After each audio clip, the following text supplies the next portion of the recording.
This is the Coaches Show, presented by State Farm agent and CBC alum Tim Kylo. We're here with CBC head coach Scott Pingel. Coach, how are you? Doing well, thanks, Patrick. Awesome. Great game on Friday night. Great challenge for your guys. They were trailing at the half, trailing going into the fourth quarter, but they seemed to keep their heads about them. Good challenge for them going into the playoffs. How did you feel your team responded to that adversity?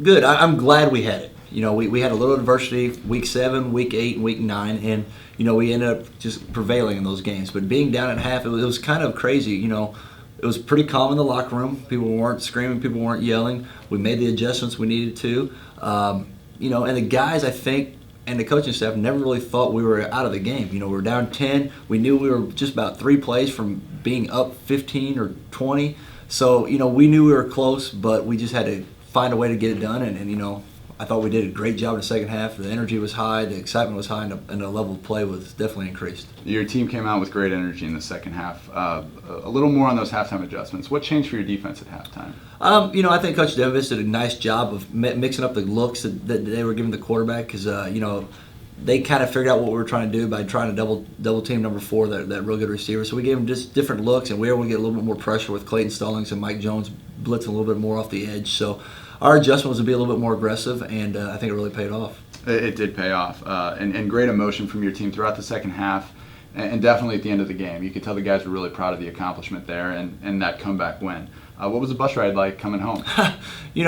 To be honest with you, it was fun for about 30 minutes, and then it was pretty quiet because Fridays are pretty long days for these boys, especially if we go up to Columbia. So we had some pizza, we had some drinks, and then between their pizza and Powerade, they were pretty wiped out by 11 o'clock, and it was pretty quiet. Well, hey, celebrate the win and then rest up, get ready for next week.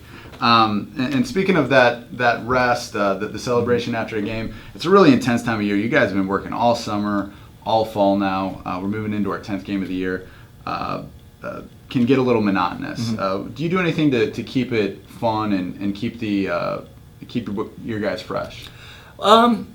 I don't know if fun's the word, but we do try to mix things up so they don't get stale. We do this session each week called the GATA, and then what it is, it's basically our ones versus ones in certain situations. It's about a 5 to 10 minute segment, and it's fun because the boys get to compete against each other, and it's not just scout team anymore. So it's just the guys getting to compete. So that's kind of what we do to break it up, and the boys I know really look forward to that and kind of talk a little junk to each other. There you go. It's going out there playing football, right? Right. It's a little less game plan oriented and mental game, and you just get to go out and hit somebody. Right. What day of the week do you guys do that? We do that on Tuesdays and then a small session on Wednesdays. So Tuesday and Wednesdays are our hard work days. Awesome. Well, let's get into where that hard work pays off. On the field on Friday night, we've got a rematch with the Smet this week in the first round of the district playoffs. Talk to us about that game.